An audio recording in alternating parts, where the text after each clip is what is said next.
Welcome to Reflect with Ed Fassio. Get ready to experience one of the world's first 100% digitally generated podcasts, where we take a step back, dive deep, and strive to learn new things. Join us as we unpack thought-provoking ideas, personal reflections, and inspiring stories to help you stay in the know. Reflect is brought to you by the minds at ByteBrain and powered by emerging technologies from Google, HeyGen, OpenAI, and 11 Labs. Thanks for tuning in. Now, relax and prepare to reflect.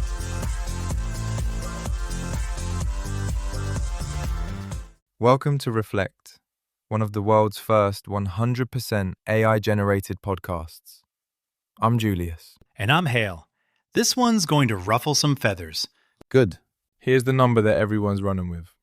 87,714. That's the number of announced job cuts attributed to AI in the first 5 months of 2026. The total for all of 2025 was 54,836. So in 5 months, we've already blown past last year by 60%. And if you go back to 2023, when they started tracking, the cumulative total of AI-attributed job cuts is 175,796. So half of all AI layoffs ever recorded happened in the first 5 months of this year. That's a headline. It's also, at least partially, a lie.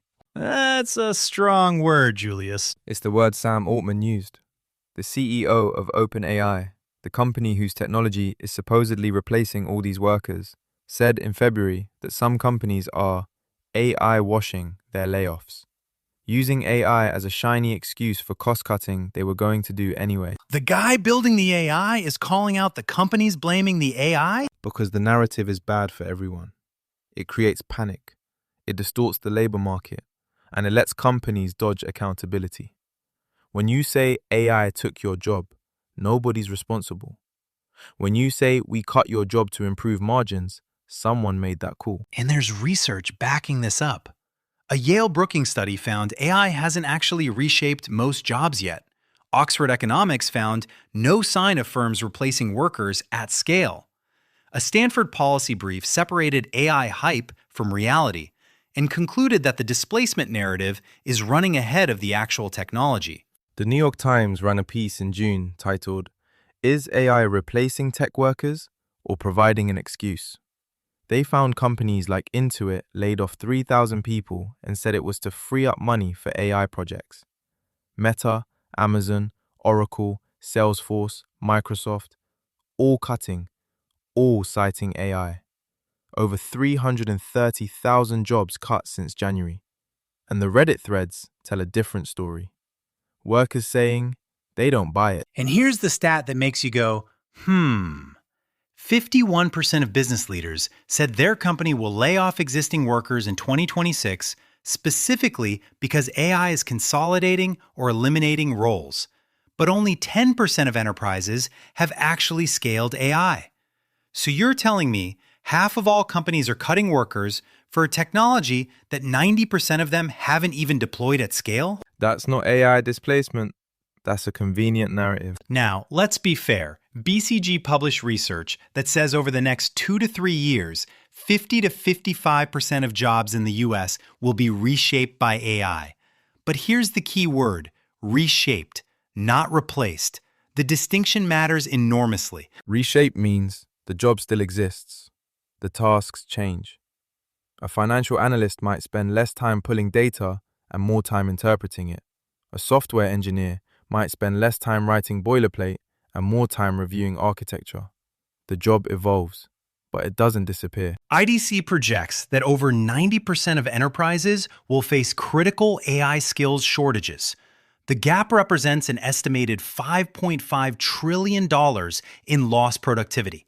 So the actual crisis isn't that AI is taking jobs. It's that we don't have enough people who know how to work with AI. The skills divide is real. The layoff narrative is fake. Those two things are both true at the same time, and most people can't hold them simultaneously. Which is a problem, because if you're a worker hearing AI is coming for your job every day, what do? You panic, you resist, You don't upskill because you think upskilling is training your replacement. And that's the cruelest part. The AI washing narrative doesn't just protect companies from accountability. It actively discourages workers from doing the one thing that would protect them: learning to work with AI. 80% of the workforce needs AI upskilling by 2027. 1 in 10 job postings already require AI skills. The workers who adapt will thrive. The workers who listen to the panic narrative will be left behind. Let me bring in some historical context. During the Industrial Revolution, the Luddites smashed weaving machines because they believed the machines were taking their jobs. The machines did change the jobs, but the weavers who learned to operate the new machinery ended up better off than those who fought it. Not to mention, the word sabotage comes from workers throwing their wooden clogs, or sabots, into the machines, the original protest. So every time someone says AI won't replace you, but someone using AI will, that's the Luddite lesson in one sentence. The technology changes the game. The people who learn the new tools win.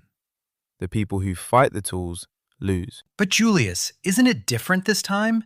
AI isn't a loom, it's a cognitive tool.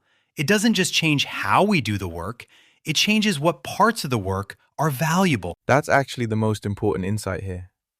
AI doesn't replace jobs. It changes the value of tasks within jobs. And that shift happens fast. So the real question isn't, will AI take my job? It's, which parts of my job are about to become worthless and which parts are about to become priceless? And that's the question nobody's asking, because everyone's busy screaming about the layoff numbers. The discourse is broken. All right, your move. Here's what you actually do with this. First, separate signal from spin in your industry. Are companies in your sector actually deploying AI at scale, or are they citing AI to justify cuts? Look at the data, not the press releases. Second, invest in skills that complement AI, not compete with it. AI is getting good at pattern recognition, data synthesis, and routine analysis. It's not good at judgment, stakeholder management, ethical reasoning, and complex decision-making under ambiguity. Build the second set. Third, if you're a leader, be honest about why you're cutting jobs. Your employees can handle the truth. They can't handle being lied to. And the AI washing will catch up with you in the talent market. And the question to sit with: if your job was broken into tasks, which ones would AI make worthless? And which ones would it make priceless? Your career depends on knowing the difference. Figure that out before someone else does it for you. Thanks for listening to the Reflect podcast, where we're telling the future. Are you in it? Visit reflectpodcast.com and share your story. Stop scrolling the layoff headlines. Go build a skill. We'll see you next time. In the cyber ocean of online voices and recycled content, something different has arrived. Reflect isn't just another podcast, it's the future of storytelling, powered entirely by AI. From curating data to assembling thought-provoking ideas, we've redefined how journeys are told. Reflect is a podcast that thinks, learns, and evolves with each episode. Every tale, every insight, crafted by the most advanced AI technologies. A podcast that disrupts the industry, breaking free from traditional formats, taking you on an entirely new experience. So tune in now and reflect. We're telling the future.